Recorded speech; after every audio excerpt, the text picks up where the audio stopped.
আসসালামু আলাইকুম প্রিয় দর্শক। আজ আমি আপনাদের বানিয়ে দেখাবো চিকেন রোস্ট।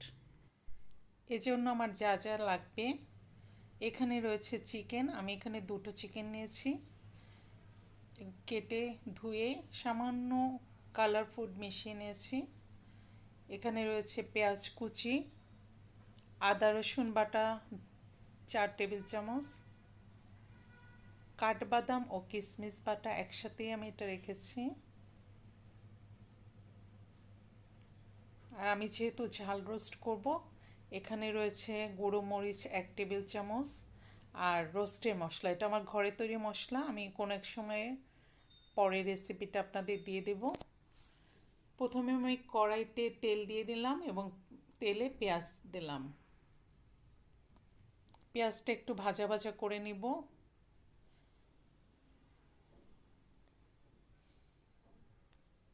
পেঁয়াজটা বেশ ভালো করে ভাজতে হবে, কারণ কাঁচা গন্ধ থাকলে পেঁয়াজে এটা ভালো হবে না।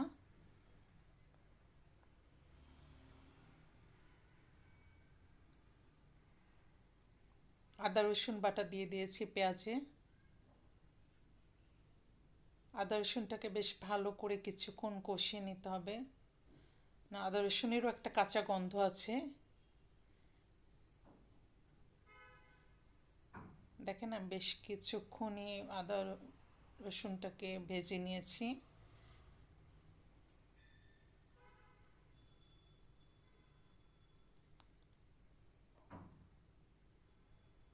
এখন এতে দিয়ে দিলাম রোস্টের মশলা এবং মরিচ গুঁড়ো। সামান্য পানি দিয়ে দেব, কারণ নাহলে মশলাটা পুড়ে যাবে।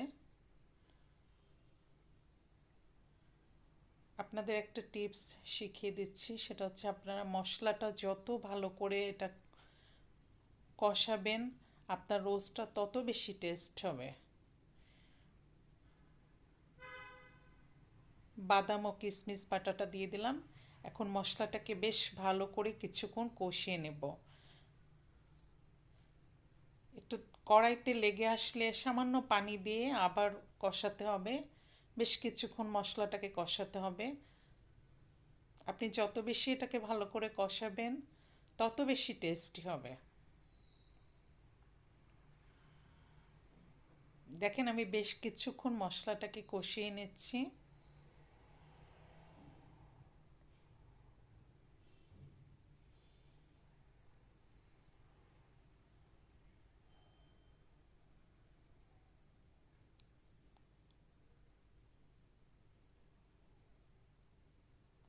এবার এতে দিয়ে দেব টক দই। টক দইটাকে আমি ফেটিয়ে নিয়েছিলাম।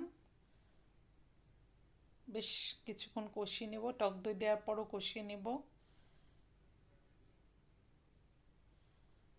আমি চিকেনটাকে, ওটা আমি স্কিপ করে গেছি ভিডিওটা, চিকেনটাকে আমি ফুড কালার দিয়ে যে মাখানো চিকেনটা ছিল ওটা আমি আলাদা করে ভেজে নিয়েছিলাম।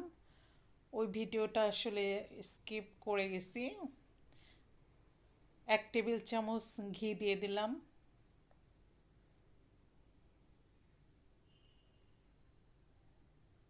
এবার ঘি দেওয়ার পর মশলাটাকে আবার বেশ কিছুক্ষণ কষাবো।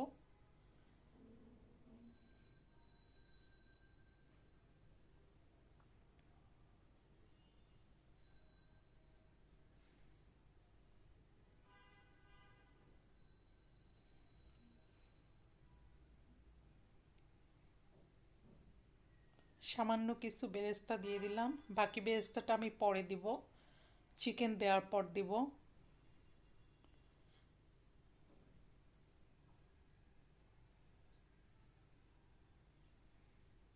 এবার চিকেনটা দিয়ে দিলাম, চিকেনটা দিয়ে বেশ ভালো করে নাড়াচাড়া করে কিছুক্ষণ এটাকে কষিয়ে নেব।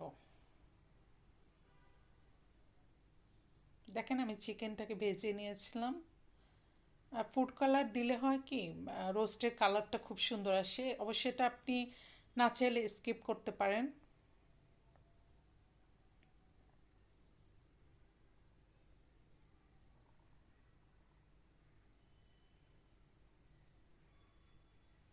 চিকেনটাকে বেশ কিছুক্ষণ কষানোর পর আমি এতে দিয়ে দেব 1.5 কাপ পরিমাণ পানি। চিকেনটা সিদ্ধ হওয়ার জন্য সিদ্ধ হওয়ার জন্য যতটুকু পানি লাগে এটা আপনি আন্দাজ করে দিবেন। আমি এখানে 1.5 কাপ পরিমাণ দিয়েছি, তাতেই হবে। যেহেতু চিকেনটা একবার ভাজা হয়েছে, এতে টক দই দেওয়া আছে, সুতরাং এটা সিদ্ধ হতে খুব বেশি টাইম লাগবে না। বাকি বেরেস্তাটা দিয়ে দিলাম।